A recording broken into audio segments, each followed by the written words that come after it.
Why is the Middle East so complicated? With 4 failing states and 3 wars, plus powerful countries backing different sides, it's a mess. But what's at the heart of all this chaos? Look no further than Saudi Arabia and Iran. They're like 2 rivals playing a dangerous game, but instead of fighting directly, they mess with other countries, causing even more trouble. It's called proxy warfare, and it's tearing the region apart. Both Saudi Arabia and Iran want to be the top dog, and they'll do anything to get there. The rivalry is so intense that some people call it a Cold War, just like the famous one between the U.S. and the Soviet Union. Let's unravel this complex web of conflict and see where it leads. Let's go back to the early 1900s, when the peninsula was a group of tribes under Ottoman Empire rule. The Ottoman Empire fell after World War I, and the tribes had to struggle for power to gain control. A tribe, Al-Saud, which was among the most powerful, managed to take over most of the peninsula and formed Saudi Arabia in 1932. It was in 1938 that they hit the jackpot when oil was discovered, and this subsequently helped them develop their country and make friends with the U.S. Across the Persian Gulf and Iran, the country was also getting its share of attention. They had an abundance of oil and a large population, but they had to constantly fend off other countries. Russia and Britain invaded Iran several times already during the 1700s. The U.S. made a sneaky move in 1953 and ousted Iran's beloved leader. They instead put in a king who wanted Iran to be more like the West. However, his reign was not very enjoyable, as he employed secret police to frighten people. By the 1970s, oil was the primary source of income for Saudi Arabia and Iran, and the U.S. was supporting their governments. But the people saw their leaders in a different light. In Iran, people were tired of their king's methods of ruling, while in Saudi Arabia, people were less frustrated with their royal family. The following year was 1979, and everything was different. A religious leader called Ayatollah Khomeini inspired an Iranian revolution, dethroned the king, and established a government based on Islamic principles. This discomforted Saudi Arabia because they feared their people might follow that path. In addition, Khomeini declared, "Iran is now a big Muslim country due to the revolution, and Saudi Arabia is no longer the leader of the Muslim world." There's another big difference between Saudi Arabia and Iran. They're principal branches of Islam. The majority of Saudi Arabia follows Sunni, while the majority of Iran follow Shia. Others may err in thinking that this division is like the division between the Protestants and Catholics, but it's not really like that. Sunnis and Shias have been good neighbors, and when they live side by side, they have been the best neighbors one could ever wish for. Nevertheless, this is one of the key discrepancies between the two countries. Saudi Arabia felt uneasy when Iran came to the aid of these groups, mostly Shia, who were trying to take over governments in Iraq, Afghanistan, and even in Saudi Arabia itself. This forced Saudi Arabia to intensify its efforts in aligning with the United States and joining hands with other GCC countries in the GCC. And then the Gulf War took place.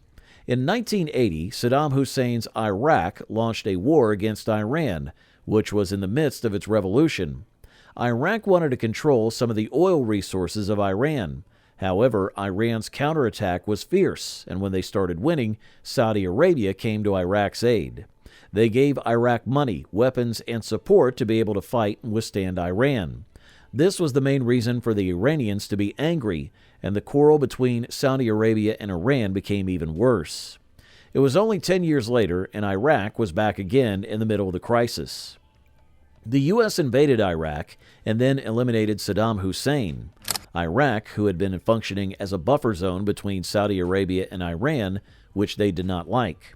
However, the USA did not handle the situation in Iraq well, causing destruction and a civil war.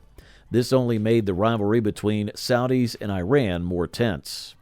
When the governing body in Iraq was overthrown, armed groups took over, and this led to a division of the country.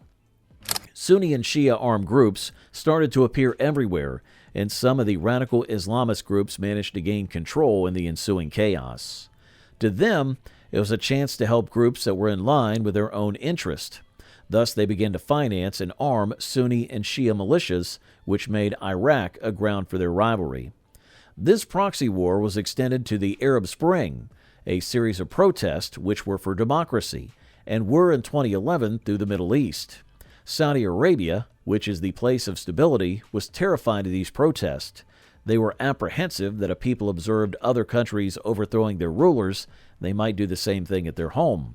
Nevertheless, Iran, which had been against the status, saw the protest as an opportunity to change the situation. Both nations supported different factions in the Middle East. Saudi Arabia backed Sunni states and governments, whereas Iran supported Shia groups that aimed to undermine them. They were engaged in countries such as Tunisia, Bahrain, Libya, Lebanon, and Morocco, and each of these countries supported different groups. The Saudi-Iranian rivalry intensified even more when civil war started.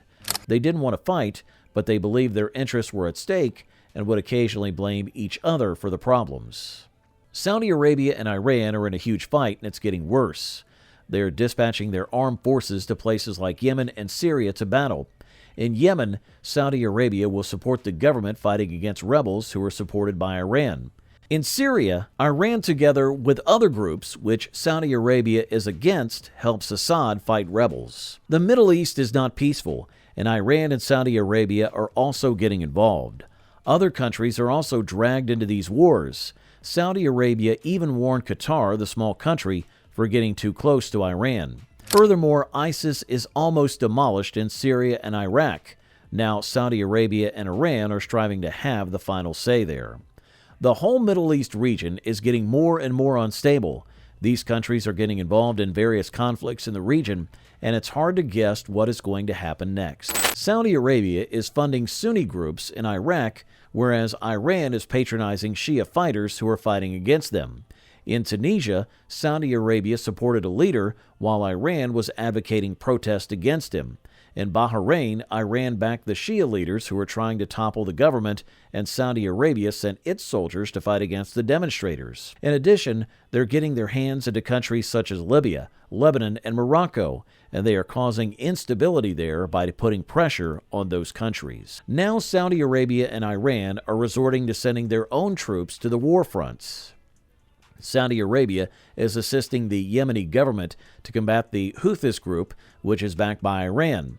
However, in Syria, Iran is backing the government of Bashar al-Assad, whereas Saudi Arabia is supporting the rebel groups fighting against the president. This conflict is getting worse, but no one wants a direct conflict. Civil conflicts are unstable, and their outcomes are difficult to predict.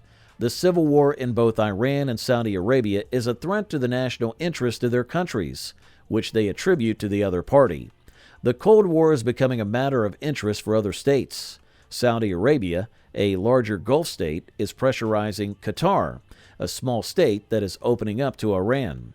ISIS is in the last stage of defeating Syria and Iraq, two countries that are now being fought over by Saudi and Iranian forces. The Cold War is getting more and more chaotic. With the Middle East going on turmoil, it's hard to predict how far these countries will go.